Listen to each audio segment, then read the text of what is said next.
श्री गणेशाय नमः। अथ देवी महात्म्ये अष्टमोऽध्यायः।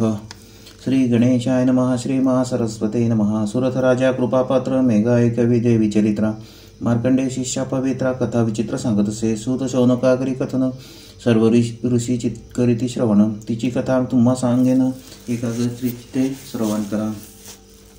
रणी पडली यावरी चंड मृत्यू पावला असता मुंड उरले सैन्य जे का प्रचंड रणी पडले असताही तो दैत्येश्वर शुंभ जाण तात्काळ झाला क्रोधायमान तैसा निशुंभही आपण क्रोधायमान झाला। ते दोघे प्रतापी केवळ ज्यापुढे काळही कापे चळबळ शुंभे बोलून दैत्यदळ त्या ते सांगता झाला। दैत्यांमध्ये थोर थोर दायशी शायशी मुख्य सरदार उदायुध नामे असुर किंवा उदायुव असती जे ते आपापली दळे घेऊन अजी निघोत युद्धा लागून चंडिकेशी युद्ध निर्माण करणे आहे रणांगणे अजी माझ्या आज्ञे करून निघावे शास्त्रास्त्रे घेऊन पाठीमागे न राहावे कोणी हीची आज्ञा समजण्या। कंबुसंख्येचे असुर 84 महासरदार अथवा जे कंबू नामे दैत्येश्वर राजे म्हणविती आपणा जे युद्धी महादुर्धर प्रलय रुद्रासारखे क्रूर असंख्य सेनेचा अधिकार एका एका जवळीके ते सर्व आपली सैन्य घेऊन अजी निघोत युद्धा लागून शस्त्रास्त्र युद्ध सर्वांनी चंडिकेशी करावे। दैत्य पुढे 50 प्रबळ कोटी वीर्य नामे केवळ अथवा 50 कोटी सकळ असुर पुढे जाणावी पोटभेदी करून अर्थ तो येत काढीला यथार्थ ज्यासी संशयी त्याने भाष्यार्थ अवलोकन करावा। असो 50 कोटी असुर कुळ तितुकेही राजे सगळ महापराक्रमी केवळ दैत्य दुर्धर काळसे असंख्य सैन्याचा अधिकार एका एकाशी असे साचार ते अजी निघोत सत्वर युद्धालागी सज्जोनी धूम्र नामाचे दैत्य अद्भुत त्यांची कुळे असती शत ती युद्धालागी सत्वर निघोत माझ्या आज्ञे करून एका कुळाची संख्या केवळ 71 राजे सकळ तो सर्व आप्तांचा मेळ कुळेचे म्हणते या काळ कुळ पुरुष दुसरा अर्थ समुदाय म्हणती यथार्थ असुर शुंभ बोलीला समर्थ तेची एका सर्व ही कालकाचे वंशी जाहले कालक नाम ते पावले जे काळात कथू लागले कोठे पळशी म्हणून ते कालक महाअसुर युद्ध निघोत सत्वर स्वसैन्य घेऊन अपार चंडिकेशी झुंजावया। दाशाराचे वंशी जन्मले तर हृदयसे नाम पावले अजी युद्ध निघोत भले सैन्यासहित आपल्यात जे मरुवंशी जन्मती मोर्व नामाते पावते ते युद्धा निघोत निश्चिती अजी आपल्या सैन्याशी जे कालिकावंशी उत्पन्न कालिके नामाभिमान ते सर्वही असुरगण युद्धालागी निघोत की हिची आज्ञा समस्तांशी युद्धाशी निघावे वेगेसी घेऊन या पार्श्व सैन्याशी देवीसह युद्ध करा या परी सर्व आज्ञापूर्ण असुरपती शुंभ जाण जयाचे भयकृत शासन तोही निघता झाला असंख्यात महावीर घेऊन निघाला सत्वर चतुरंग सेना अपार अंत नाही मोजिता ते सैन्य अतिभयंकर अनेक मायावी असुर 10 दिशा पृथ्वी अंबर भरून अपार चाललेले असंख्य असुर घेऊन शुंभासुर आला युद्ध लागून ऐसे चंडिके तेवणे पाहुणे टणत्कार करीती झाली देवी धनुष्यीचा टणत्कार तेने भरले सर्व अंबर भूमीशी कंप सुटला थोर शेष धरू शकेना त्यात सिंहाचे आरोळे नाद भरला ब्रह्मांड गोळी त्यात घंटानाद ते गाडी करती झाली जगदंबा धनुष्य सिंह घंटांचा ध्वनी नाद भरला दिग्गज करणे तो नाद ब्रह्मांडी ऐकून देव भयभीत झाले तेव्हा परिसोनिया मुख चमुंडा देती झाली हाग भयभीत 14 लोक होते झाले तेव्हा त्यात वाद्यांचे धनचक्र दैत्यांचा हाका निवार दिग्गज शेष काळ समुद्र टाकू पाहती मर्यादा देवी सिंह काली चंडिका अवधी मिळून या देखा महाक्रोधे दैत्य सकळी का नाश इच्छिती झाली त्यानंतर नरेंद्र जाण जे होते झाले वर्तमान सांगतो मी तूच लागून एकाग्रचित्ते अवधारी सर्व दैत्यांचा भावानाश व्हावा सर्व देवांचा उत्कर्ष म्हणून शक्ती सावकाश सर्व देवांच्या पातळ्या ज्या देवतांचे जैसे रूप बळ तैशाची त्याच्या शक्तीशी एवढ हरिहर ब्रह्मादी सगळ शक्तिरूप पातले इंद्र स्कंद वाराह नृसिंह याही देवांच्या शक्ती सर्व घेऊन आपापले वैभव रूपभूषण वाहनादी चंडिकेशी सहाय्य होऊन करावे दैत्यांचे निर्मूलन यास्तव शरीरापासून निघून युद्धालागी पातल्या हंसयुक्त विमानी बैसली स्फटिकमाला हस्ती धरली कमंडलूने शोभा दाविले हस्ती जिहेच्या ऐशी ब्रह्मशक्ती ब्रह्माणी ब्रह्मी म्हणती ती लागून चतुर्मुख रूप धरून युद्धालागी आली असे माहेश्वरी शक्ती जाण वृषभारूढ आली होऊन एक हस्ती त्रिशूळ घेऊन पंचमुखी शोभली सर्पांची वलय भूषणे भोवत चंद्ररेखा भाडी शोभत युद्ध करावे दैत्यांप्रत म्हणून येती झाली कुमाराची शक्ती जाण षण्मुख शोभे आपण हस्ती दिव्य शक्ती धरून मैरावरी बैसली ती स्कंदाचे रूप धरून देवीशी सहाय्य झाली येऊनी असुरांच्या वधा लागून येती झाली कौतुके तैशीच वैष्णवी शक्ती गरुडावरी झाली बैसती शंखचक्र गदा चारडांग हाती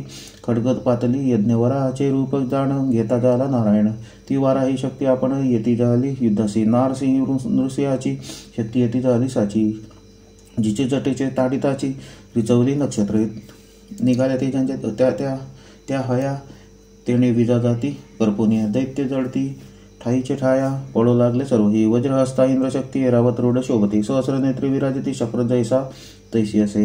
या प्रकारे इतक्या शक्ती मिळाल्या असता निश्चिते तेथे प्रकटला उमापती प्रलय रुद्र त्या काळी. सर्व शक्तीसहित जाणं मिळून बोले पंचवदन. आता करावे दैत्य हनन चंडिके त्वा निर्धारे. इतक्यात देवी देहापासून निघाले शक्ती अतिभीषण. तिचे नाम चंडिका जाणं अनंत शिवा वेष्टी तजी. ती अत्युग्र शक्ती भारी असंख्यात गर्जना करे. म्हणे सदाशिव अवधारी दुतत्व तुम्ही करावे. मी असे अपराजिता तू धूम्र जटिल तत्वता. ईशान शंकर तू अनंता तरी ऐक आता करावे. दूत होऊन जाई वेगी निशुंभ निशुंभाचे पार्श्वभागी. अति गर्विष्ठ दानवा लागी बोध तुवा करावा. अन्य ही जे दानव तया संगे असती सर्व. त्या सर्वांचे अन्यान्य भाव होय ऐसे करावे. त्रैलोकी इंद्राने भोगावे तुम्ही पाताळा लागी जावे. देवांनी यज्ञभाग सेवावे हेची उचित या काळी. जीविताची असता असेल तरी हेची तुम्ही कराल. नाहीतरी मृत्यू पावाला संशय नाही सर्वथा. तुम्ही युद्धाची इच्छा धरून युद्ध कराल अति दारुण. तरी माझ्या शिवा संतोषून मास तुमचे बक्षूत का. देवीने या प्रकार सांगून शिवासे पाठवले जाणं. म्हणून तिच्या नामाभिमान शिवदूती झाले. ती शिवदूती शिवरूपिणी विख्यात होती झाली जनी. असो तेव्हा शिव जाऊन दैत्यांची सांगता झाला. तुम्ही जावे पाताळाशी इंद्रे भोगावे स्वर्गासे. ऐसे एकूण दैत्यांची क्रोध येता झाला. युद्ध करावयाला लागून असंख्यात शस्त्रे सज्जने. जेथे होती कात्यायनी तेथे पातळले सर्वही. कतरा ऋषीचे गोत्र त्यासी कात्या म्हणती सर्वत्र. त्यात उत्पन्न झाले पवित्र म्हणून कात्यायने ती. त्या देवीवर असुरपती नाना शरवर्षाव करते. शूल परशी चक्रशक्ती आणि ती देवानी शंख. गुप्त प्रकट युद्ध करीती. दैत्य अनेक रूपे स्वरूपे धरिती. विचित्रासुरी माया दाविती. नाना वाहनी बैसोनी. या देवी आपल्या शौर्य करून सर्वही टाके निर्जाडून. तेव्हा देवीची लीला पाहून आश्चर्य करीती सुरवार. तैशीच अग्रभागी खाली शूल घाये करी विकडी. खटवांग ताडणे दैत्य मेळी प्राण टाकेले क्षणार्धे. ब्रह्मशक्तीने जल शिंपण किती एकांचे घेतले प्राण. तथापि कमंडल पूर्ण जल काही आटेना. रुद्रशक्तीने मारून त्रिशूळ विध्वंसले असुरदल. वैष्णवी चक्रे दैत्य तत्काल असंख्यात निवटी तसे. कुमाराची शक्ती कौमारी शक्ती टाकून दैत्य संहारी. इंद्रशक्ती वज्रे सत्वरी दैत्य आटीत तेदवा. रक्ताचे पूर्व हाती दैत्य दडले निर्णय किती. मार्ग तेव्हा न चाले निश्चिती. कबंधे असती अपार. गजरथ अश्वपदाती वीर रक्तपुरी वाहती अपार. वाराहीने मारुनी तुंडप्रहार दैत्य अपार माटिले. दाढे करुनी चक्रे करुनी वाराही टाकी संहारुनी. नृसिंह शक्ती विदारुनी नखे दैत्य मारित असे. तैशीची तिने ते काली असंख्य बक्षिल्या दैत्यावली. जिच्या हाती ज्याची अनली दग्ध होती क्षणमात्र. नृसिंह शक्तीची गर्जना ऐकून दैत्य टाके ती प्राणा. चंड अट्टहास करिता नाना दैत्य पडती रणभूमी. शिवदूती नादे करुनी दैत्य टाकी संहारुनी. भूमीशी पडले ते पक्षोनी निर्मूल केले सर्वही.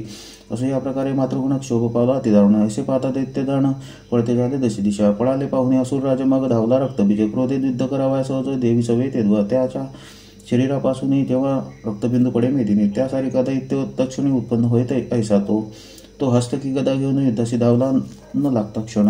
इंद्रशक्तीने वज्र मारून ताडण केले त्याशी. तेव्हा सहजची रक्त पडता भूमी दैत्य उद्भवले तद्रूप पराक्रमी.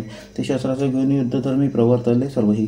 यांच्या देहापासून निश्चित जितके रक्तबिंदू पडत तितके दैत्य होती समस्त रक्तबीजासारखे. त्याच सारख्या पराक्रम क्रोधाने करीती संभ्रम. नाना शस्त्रे लक्ष्मीवर मग देवी लागे ताडिती. एरडीने वज्रे करून रक्तबीजाचे मस्तक केले जीवन. रक्त पडता भूमीशी जाण असंख्यात होती ते. कुमारशक्ती वाराशक्ती रुद्रशक्ती नृसिंहशक्ती. चामुंडा आणि शिवदूती युद्ध करिता झाल्या. आपापली शस्त्रे घेऊन संग्राम करी मातृगण. परी दैत्य असंख्यात होऊन जग सर्वत्र व्यापिले. तेव्हा ऐसे कौतुक झाले स्वर्ग मृत्यू पाताळ व्यापिले. स्थान रीती नाही राहिले. या त्रैलोक्य माधारी रक्तबीज जिकडे तिकडे पाहुणे देवांची पडले साकडे. ब्रह्मादीचे व्हायच्या किती वेळे होते झाले सर्वही. ऐसे पाहुणे तेव्हा चंडिका काली ते बोलली झाले देखा. म्हणे मुख पसरवणी सगळे का रक्तबिंदू ते प्राशन करी. रक्तापासून उत्पन्न असुर त्या ते भक्षण करी सत्वर. तुझं सांगितलं हा प्रकार करिता मरण पावेल तो. ऐसे सांगून देवी त्वरित शिवल घेऊन असे मारित. काली मुख पसरवणी केली तो रक्तबिंदू ते काढी. रक्तबिंदू न पडे मही तेव्हा दैत्य आटले सर्वही. संख्यात बक्षिले पायी मुख पसरवणी कालीने. एक उरला तो गदा पाते ताडिता जावला देवी ते. देवीनं गणून येत्या ते ताडिती झाले पुनरपी. त्याच्या शरीरापासून निघाले जे रक्तकण कालीचे मुखी पडता उत्पन्न. मुखात दैत्य झाले चावे त्या ते चावणी काली बक्षित. जे जे रक्ताने उत्पन्न होतं एव चामुंडेने हमसतो रक्त त्या ते त्यांचे भक्षिले. देवीने शूलादी बाण त्यासी मारून पाडीला भूमिसी. तेव्हा जे जयकार आकाशी पुष्पवृषावर झाला. सर्व देवांचे हर्षपात झाला. मातृगणही नाचू लागला. रक्तप्राशनाने मदतयाला होता जायला पौसाल. असो या प्रकारे करून केले रक्तबीजाचे हनन. आता पुढील अध्यायी मरण निशुंभाचे होईल पै. व्यासे जैसे वर्णन केले आणि देवीने जैसे बोलविले तैसीची येथे निरूपिले संशय नाही सर्वथा. याच्याकरिता श्रवण पठन सर्व संकटे जाती निरसून. श्रवण करी देवी आपण भक्तांजवळी बैसून या. चंडिके तुझं नमस्कार माझे असो तो वारंवार. राम तव चरणांचा किंकर शरणागत सद्भावे. एव श्री मार्कंडे पुराणे सवर्णिके मन्वंतरी देवी भगवती महात्मे. महासरस्वती व्याख्याने अष्टमोऽध्यायः। श्री जगदम्बार्पणमस्तु।